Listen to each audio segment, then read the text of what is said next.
Hey everyone, welcome back to yet another video.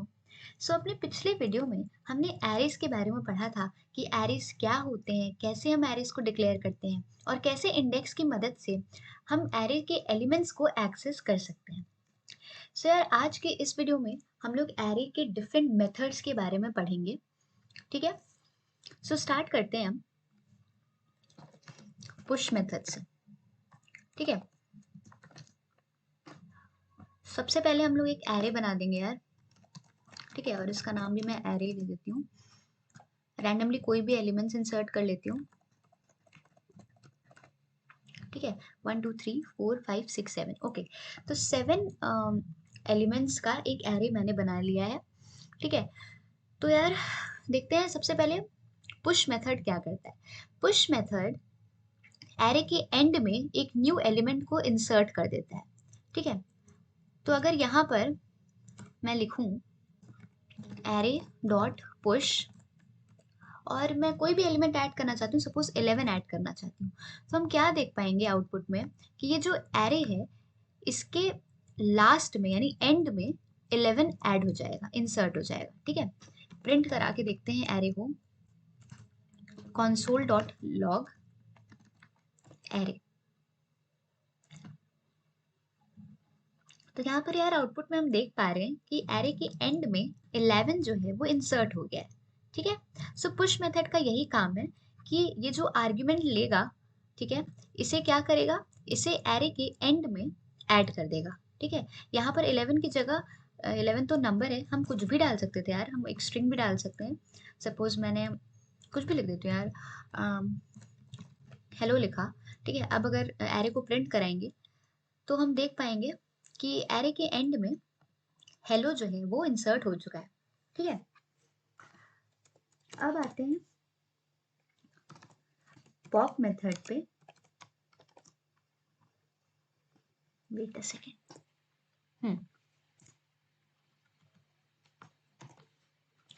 Pop method क्या करता है? Pop method क्या करता है, जो भी एलिमेंट का लास्ट एलिमेंट होता है, सॉरी एरे का जो लास्ट एलिमेंट होता है उसको रिमूव कर देता है। ठीक है, अगर मैं यहाँ पर लिखूं एरे डॉट पॉप और अब अगर एरे को प्रिंट कराऊं तो लास्ट एलिमेंट क्या था, हेलो था। ये जो स्ट्रिंग थी अब यहाँ से गायब हो जाएगी सी। अब केवल ये जो एरे प्रिंट हुआ है 9 तक प्रिंट हुआ है, इसके बाद हेलो जो था वो अब रिमूव हो चुका है। ठीक है, सो पॉप मेथड क्या करता है, लास्ट एलिमेंट को रिमूव करता है एरे में। और पुश मेथड क्या करता है, एरे के एंड में कोई भी एलिमेंट जो हम इस आर्ग्यूमेंट में, जो आर्ग्यूमेंट हम देंगे वही क्या होगा, एरे के लास्ट में ऐड हो जाएगा। ठीक है, now the next method is to string method. यार इससे पहले कि हम लोग टू स्ट्रिंग मेथड को पढ़ें, I want to tell you कि एरे के कुछ मेथड्स ऐसे होते हैं जो ओरिजिनल एरे में चेंजेस करते हैं। ठीक है, बट कुछ मेथड्स ऐसे होते हैं जो ओरिजिनल एरे में कोई चेंजेस नहीं करते बल्कि एक नया एरे रिटर्न करके देते हैं। ठीक है, जैसे अभी हमने पुश और पॉप मेथड के बारे में पढ़ा, तो पुश और पॉप में क्या हुआ कि जो ओरिजिनल एरे था उसमें चेंजेस हो रहे थे, है ना। यहाँ पर इसी ओरिजिनल एरे में एंड में एलिमेंट ऐड हुआ पुश मेथड की मदद से, और पॉप मेथड की मदद से इसी ओरिजिनल एरे में चेंजेस हुए, यानी कि जो एलिमेंट था वो रिमूव हो गया, जो एलिमेंट एंड में था। ठीक है, तो यहाँ पर क्या हुआ पुश और पॉप मेथड में कि जो ओरिजिनल एरे है उसमें चेंजेस हुए, बट कुछ मेथड्स ऐसे होते हैं जो कि नया एरे रिटर्न करके देते हैं। जैसे कि अभी हम लोग जो टू स्ट्रिंग मेथड यूज करेंगे, ठीक है, उसमें यही होगा कि हमें एक नया एरे मिलेगा। ठीक है, तो इसे भी एग्जांपल के साथ देखते हैं। तो बेसिकली करता क्या है टू स्ट्रिंग मेथड, ये हमारे एरे जो है उसको स्ट्रिंग में कन्वर्ट कर देता है। यानी कि जितने भी एलिमेंट्स हैं यहाँ पर 2 4 6 1 7 8 9, इन सबको ये क्या करेगा, स्ट्रिंग में कन्वर्ट कर देगा। ठीक है, तो पहले मैं इसे console.log एरे डॉट,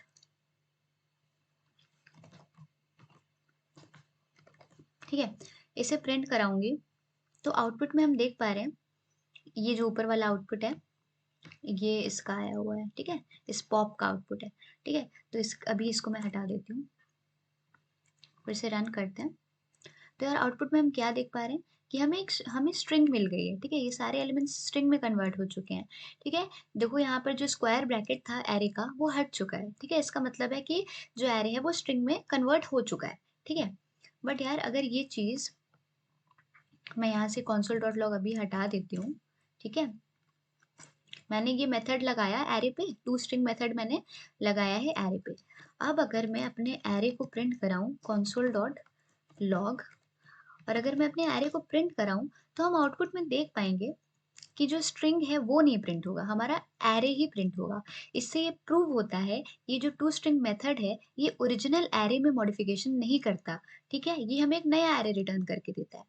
तो इसके लिए हमें क्या करना होगा यार कि जब भी हम ये मेथड लगाएं तो हम या तो डायरेक्टली console.log कर सकते हैं या फिर हम इसे किसी दूसरे जैसे मैं एरे 2 ले लेती हूँ, ठीक है? एरे 2 में स्टोर करा दिया मैंने इसको। अब अगर मैं console.log करूँगी एरे 2 को, तब आउटपुट में हम स्ट्रिंग देख पाएंगे। देखो अब हमें स्ट्रिंग देखने को मिल रहा है, ठीक है? अगर हम सिंपली एरे को जो हमारा ओरिजिनल एरे था उसको प्रिंट कराते तो हमें एरे ही देखने को मिलता, बट क्योंकि हमने यहाँ एरे 2 में स्टोर करा लिया है इसको एरे डॉट टू स्ट्रिंग को और उसके बाद एरे 2 को हम प्रिंट करा रहे हैं, तो अब हमें स्ट्रिंग देखने को मिल रही है, ठीक है? सो आई होप कि आपको समझ आ रहा होगा कि मैं क्या समझाना चाहती हूँ कि to string method basically array को स्ट्रिंग में कन्वर्ट करता है, बट ओरिजिनल एरे में चेंजेस नहीं करता, बल्कि एक नया एरे रिटर्न करके देता है, ठीक है? So moving forward, the next method is join method. अब यार जो join method है वो मतलब जो है वो एकदम सेम बिहेव करता है टू स्ट्रिंग मेथड की तरह, ठीक है? टू स्ट्रिंग मेथड की तरह ही बिहेव करता है, एरे के एलिमेंट्स को स्ट्रिंग में कन्वर्ट कर देगा, बट सिर्फ ये डिफरेंस होता है कि ये क्या करता है, एक सेपरेटर स्पेसिफाई करता है, ठीक है? जैसे कि मैं आपको एग्जांपल दिखाती हूँ। अभी के लिए मैं इसे नहीं प्रिंट करा रही, ठीक है? अब हम क्या करेंगे यार, यहाँ पर मैं console.log array डॉट ज्वाइन, ठीक है? एरे डॉट ज्वाइन यूज किया और आर्ग्यूमेंट में क्या देंगे, एक सेपरेटर देंगे। सपोज अगर मैं एक स्पेस लगा दूं, ठीक है? और अब मैं इसे रन करूं तो हम क्या देख पा रहे हैं, सारे एलिमेंट्स स्ट्रिंग में कन्वर्ट हो गए और बीच में एक सेपरेटर आ गया। सेपरेटर क्या है, स्पेस, ठीक है? इसकी जगह स्पेस की जगह अगर मैं स्पेस की जगह एक प्लस ऑपरेटर दे दूं, अब देखना सारे एलिमेंट्स के बीच में क्या आ जाएगा, एक प्लस ऑपरेटर आ गया, ठीक है? तो क्या होता है, ये बिल्कुल टू स्ट्रिंग की तरह ही काम करता है, बस इसमें क्या है, हम एक सेपरेटर स्पेसिफाई कर सकते हैं ताकि जो एलिमेंट्स है उसको हम किस बेसिस पर सेपरेट करेंगे वो हमें पता चलेगा, ठीक है? जैसे हम प्लस देना चाहते हैं, यहाँ पर हम कॉमा भी दे सकते हैं, ठीक है? तो जो भी सेपरेटर हम स्पेसिफाई करना चाहें हम दे सकते हैं, ठीक है? सो यही डिफरेंस है टू स्ट्रिंग और जॉइन में, बाकी ये दोनों बिल्कुल सिमिलरली काम करते हैं, ठीक है? और ये भी नया एरे ही रिटर्न करके देता है, ठीक है? ओरिजिनल एरे में चेंजेस नहीं करता है जॉइन मेथड भी। Now the next method is unshift method, ठीक है? सर अनशिफ्ट मेथड क्या करता है यार, जैसे हमने देखा था कि पुश मेथड क्या करता है, एक नया एलिमेंट ऐड करता है एरे के एंड में, ठीक है? पर अनशिफ्ट मेथड क्या करेगा, ये भी एलिमेंट को ऐड करेगा बट एरे की बिगिनिंग में, ठीक है? सो अनशिफ्ट और पुश में बस यही डिफरेंस है कि जो पुश मेथड है वो एंड में ऐड करता है एलिमेंट को और जो अनशिफ्ट है वो बिगिनिंग में ऐड करता है, ठीक है? सो एग्जाम्पल देख लेते हैं। यहाँ पर मैं एरे डॉट अनशिफ्ट और जो भी ऐड करना चाहती हूँ, सपोज मैं 15 ऐड करना चाहती हूँ एरे में, तो मैंने 15 आर्ग्यूमेंट दे दिया है। अब यहाँ पर अपने एरे को प्रिंट करा लेंगे। सो आउटपुट में ये जो हम देख पा रहे हैं एरे, इसमें यार देखो 15 जो है वो एरे के बिगिनिंग में ऐड हो गया है, ठीक है? सो आई होप कि ये समझ आया होगा, इट्स वेरी इजी। इसी तरह से यार शिफ्ट मेथड होता है, ठीक है? शिफ्ट मेथड में क्या होता है, शिफ्ट मेथड क्या करेगा, जो फर्स्ट एलिमेंट होगा एरे का उसको रिमूव कर देगा, ठीक है? पॉप में क्या होता था, एरे का जो लास्ट एलिमेंट होता है वो रिमूव होता था। शिफ्ट मेथड में क्या होगा, जो फर्स्ट एलिमेंट है एरे का वो रिमूव हो जाएगा। जैसे यहाँ पर अगर एरे डॉट शिफ्ट करें, ठीक है, और फिर अपने एरे को प्रिंट कराएं, तो यहाँ पर हम आउटपुट क्या देख पाएंगे, ये देखो अभी क्या हुआ था, अनशिफ्ट मेथड से 15 हमने ऐड कर लिया था बिगिनिंग में। अब बिगिनिंग में 15 था, इस वजह से जब हमने शिफ्ट मेथड यूज किया तो देखो यहाँ से 15 जो है वो रिमूव हो गया। ठीक है, सो ये था अनशिफ्ट और शिफ्ट मेथड। अब यार अगली मेथड की बात करते हैं। अगले मेथड पे जाने से पहले हम लोग लेंथ प्रॉपर्टी के बारे में जान लेते हैं। ठीक है, लेंथ जो होता है वो एक प्रॉपर्टी होती है, कोई मेथड नहीं होता। ठीक है, इसे याद रखना है हमें। मेथड में हम ये पैरेंथेसिस यूज करेंगे, ठीक है, बट क्योंकि प्रॉपर्टी है तो सिर्फ हम लोग लेंथ डॉट लेंथ लिखेंगे। ठीक है, जैसे कि मैं यहाँ पर प्रॉपर्टी, हाँ, तो यार यहाँ पर अब जैसे जो भी मेरा एरे था, ठीक है, मैंने कहा एरे डॉट लेंथ, और इसे मैं प्रिंट करा लेती हूँ console.log। ओके, सो यहाँ पर क्या हुआ कि मैं क्या प्रिंट कराना चाहती हूँ, एरे डॉट लेंथ। ठीक है, डॉट लेंथ जो प्रॉपर्टी है ये क्या करती है यार, ये जो एरे है उसका लेंथ रिटर्न करती है। लेंथ यानी कि कितने नंबर ऑफ एलिमेंट्स उस एरे में हैं। ठीक है, यहाँ पर हम देख सकते हैं नंबर ऑफ एलिमेंट्स कितने हैं एरे में वो रिटर्न करता है। ठीक है, लेंथ प्रॉपर्टी। तो यहाँ पर अगर मैं प्रिंट कराऊं एरे डॉट लेंथ, तो हम क्या देख पाएंगे, यहाँ पर हमें देखने को मिल रहा है 7। ठीक है, हमारा आउटपुट है 7। क्यों, क्योंकि ये जो हमारा एरे है इसको काउंट कर लेते हैं यार, 1 2 3 4 5 6 7। तो क्योंकि 7 एलिमेंट्स इस एरे में हैं, इस वजह से जब हमने लेंथ प्रॉपर्टी यूज की तो हमें आउटपुट में क्या मिल रहा है, 7। यानी कि ये क्या रिटर्न करती है लेंथ प्रॉपर्टी, कितने एलिमेंट्स हैं एरे में। ठीक है, मूविंग फॉरवर्ड, अगला मेथड है कॉनकैट मेथड। कॉनकैट मेथड क्या करता है, it creates a new array by merging existing arrays. ठीक है, यानी कि ये जो ऑलरेडी एग्जिस्टिंग एरेज है उसको मर्ज कर देता है। ठीक है, और उसको मर्ज करके एक नया एरे क्रिएट कर देता है। ठीक है, जैसे कि यहाँ पर हम देखते हैं, चलो हम लोग दो नए एरे क्रिएट कर लेते हैं। ठीक है, ए, इसमें मैंने लिखा 1 2 3 4, और इसमें मैंने 5 6 7 8। ठीक है, ये दो एरे मैंने बनाए ए और बी। अब मैं कॉनकैट मेथड का यूज करूंगी। ठीक है, कंसोल डॉट लॉग, पहले मैं इसे सी में स्टोर करा लेती हूँ। ठीक है, const C is equal to, मैं क्या करूंगी, ए डॉट कॉनकैट और ब्रैकेट में बी, मतलब जो ए एरे है उसमें बी को क्या कर दो, कॉनकैट कर दो। ठीक है, तो ये मैंने सी में स्टोर कराया, तो अब मैं सी को प्रिंट करा लूंगी, console डॉट लॉग सी। अब हम क्या देख पाएंगे यार आउटपुट में कि क्या हुआ, 1 2 3 4 5 6 7 8, एक नया एरे बना सी, जिसमें क्या हुआ, ए और बी दोनों मर्ज हो गए। ठीक है, ए कहाँ तक था, 1 2 3 4 तक था, और जो बी था हमारा उसमें क्या था, 5 6 7 8। ठीक है, तो ये दोनों एरे मर्ज हो गए और अब क्या बन गया, एक नया एरे सी, जिसमें हमने क्या रखा है, 1 2 3 4 5 6 7 8। ठीक है, जो कि ए और बी को मर्ज करके बना है। ठीक है, तो आई होप आप लोग को समझ आया होगा कॉनकैट मेथड किस लिए यूज होता है। ठीक है, तो हम दो एरेस को मर्ज कराने के लिए इसे यूज करते हैं। दो क्या, अगर मैं एक और एरे ले लेती हूँ, सपोज कॉन्स्ट, इसको सी कर देती हूँ और इसको डी कर दे रही हूँ। ओके, मैंने एक और एरे ले लिया।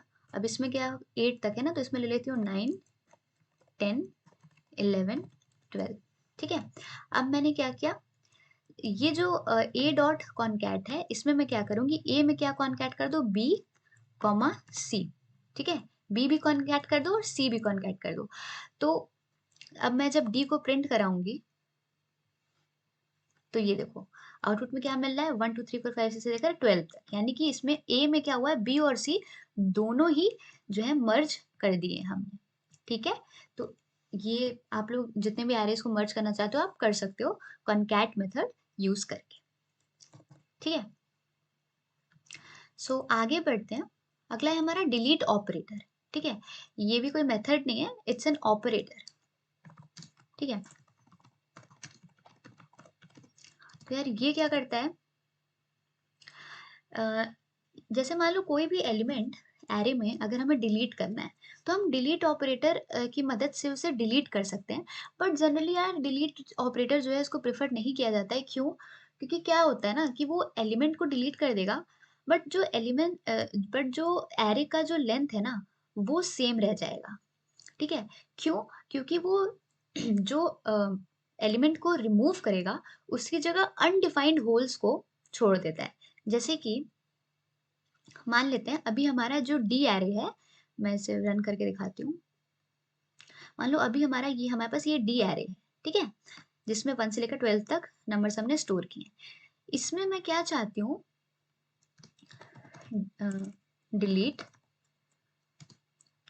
और डी ऑफ मैं कह देती हूँ 3। ठीक है, यानी कि डी एरे में जो थर्ड इंडेक्स पर जो एलिमेंट है उसको मैं डिलीट करना चाहती हूँ। थर्ड इंडेक्स पर क्या है, वेट अ सेकेंड, मैं ऐसे करके दिखा रही हूँ। हाँ ये देखो, ये हमारा एरे है। ठीक है, थर्ड इंडेक्स पे क्या है, ये हमारा 0th इंडेक्स पे है 1, 2 1 इंडेक्स पे है, 3 हमारा 2 इंडेक्स पे है। तो थर्ड इंडेक्स पे क्या हुआ, 4। ठीक है, ये जो 4 है ये हमारा थर्ड इंडेक्स पे है। तो मैं क्या करना चाहती हूँ, थर्ड इंडेक्स पे जो एलिमेंट है उसको रिमूव करना चाहती हूँ, डिलीट करना चाहती हूँ। ठीक है, अब हम क्या देख पाएंगे यार, जब मैं अपने एरे को प्रिंट कराऊंगी ना वापस से, यानी कि console डॉट लॉग डी। अब जब मैं वापस से डी को प्रिंट कराऊंगी, ये 4 जो है ये डिलीट तो हो जाएगा बट इसकी जगह क्या आ जाएगा, अनडिफाइंड आ जाएगा मेरे एरे में। ये देखो 1 2 3 तक तो है, हमने 4 को डिलीट किया, इसकी जगह क्या आ रहा है, 1 एम्प्टी आइटम। ये अनडिफाइंड होल्स जो है वो छोड़ देता है एरे में। ठीक है, सो इस वजह से प्रेफर नहीं किया जाता कि हम जो है डिलीट ऑपरेटर यूज करें।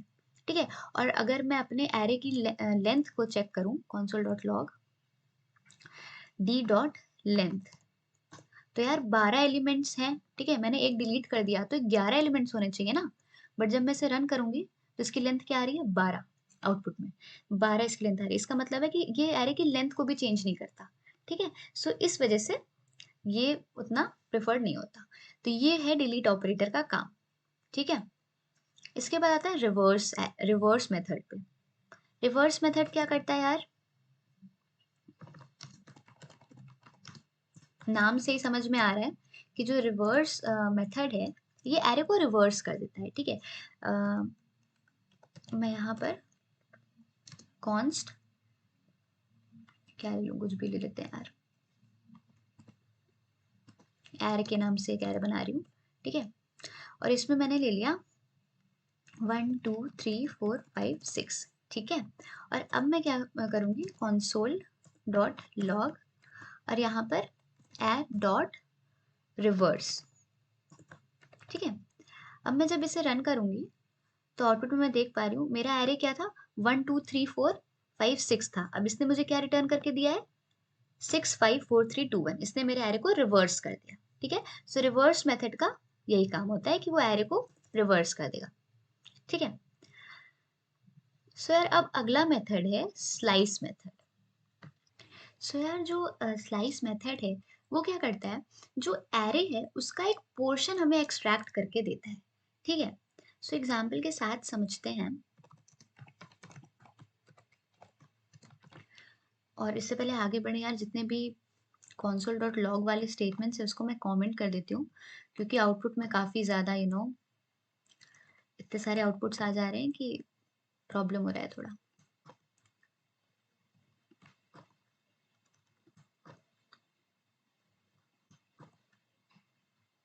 ओके, सो स्लाइस मेथड समझते हैं।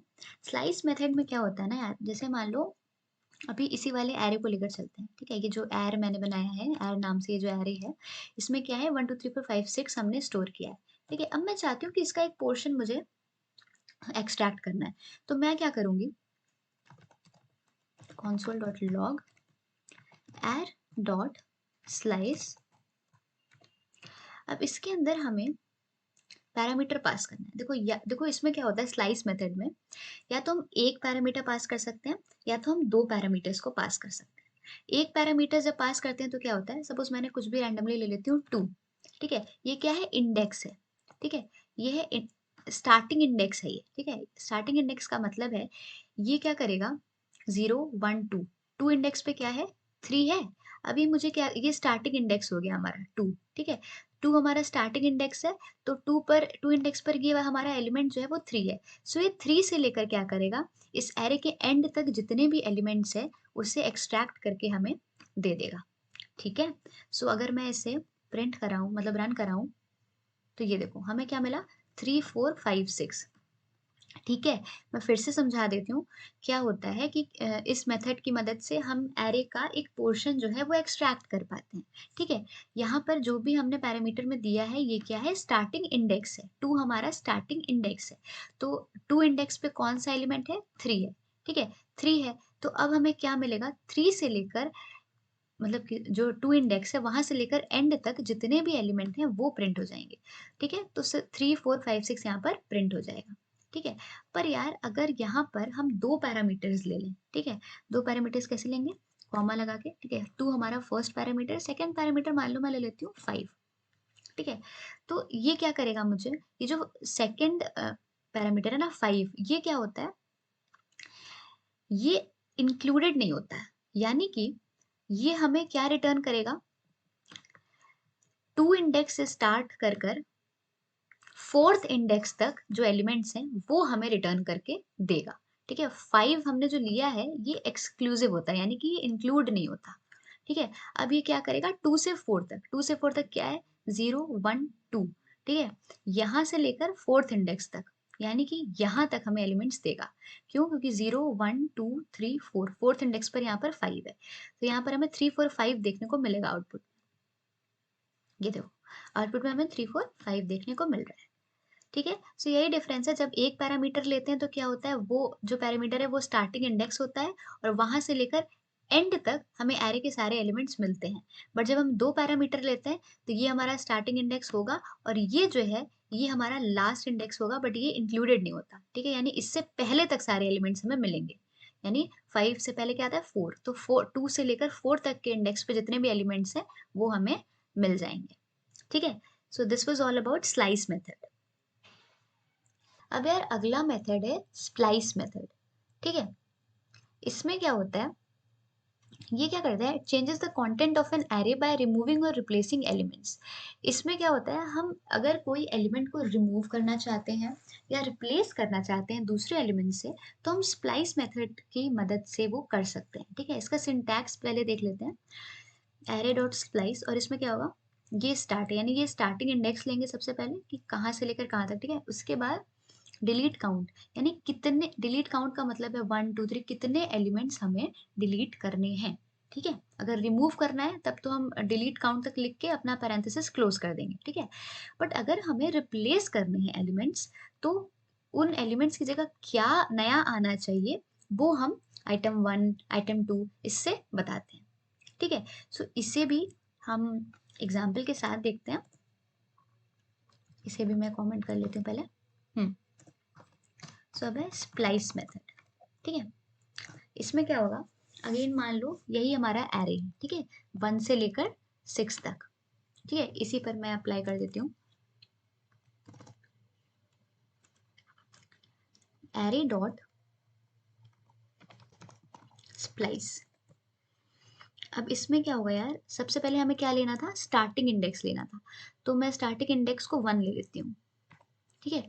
और मुझे कितने एलिमेंट्स डिलीट करने हैं, मुझे मान लो 3 एलिमेंट्स डिलीट करने हैं, तो मैंने 3 ले लिया, ये डिलीट काउंट हो गया मेरा, ठीक है। अब इसको समझते हैं, 1 हमारा स्टार्टिंग इंडेक्स है, यानी कि 0 1, यानी 2 से, जो 2 एलिमेंट है यहाँ से लेकर 3 एलिमेंट डिलीट हो जाएंगे।